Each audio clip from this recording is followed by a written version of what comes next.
En loi biologique, ce qu'on démontre, c'est que les cellules cancéreuses, en fait, sont fabriquées par le cerveau. C'est l'ordre du cerveau qui va demander aux structures de se multiplier, de se développer pour répondre à un besoin temporaire en lien avec un stress que nous, on appelle un surstress biologique qu'on n'est pas arrivé à solutionner. Donc, de ce principe-là, les cellules cancéreuses ne sont pas des cellules anarchiques comme la médecine l'entend.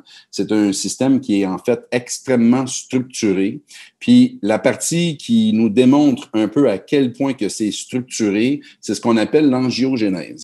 Donc, le principe de l'angiogénèse qui démontre, c'est que ces cellules-là, s'ils avaient gardé le système sanguin habituel, elles n'auraient pas été capables de se nourrir, elles n'auraient pas eu un apport sanguin suffisant pour les nourrir, puis elles n'auraient pas eu un système veineux pour drainer la cellule qui fait que ça s'asphyxierait. Donc, le corps, non seulement va produire des cellules cancéreuses, mais en plus, il va tout produire un nouveau système artériel, un nouveau système veineux pour alimenter cette cellule-là et drainer cette cellule-là.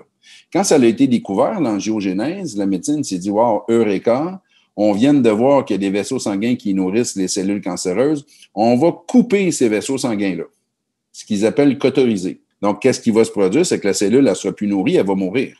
Qu'est-ce qu'ils ont observé? Mais le corps a fait des nouvelles artères pour les nourrir. C'est le corps qui les produit. Ces cellules-là, c'est le corps qui les alimente. Ils se sont dit, on va essayer de les boucher. C'est le principe d'embolisation. Ils envoient comme des particules agglomérantes pour boucher l'artère pour plus que le sang rentre. Qu'est-ce que le corps fait? Il les débouche.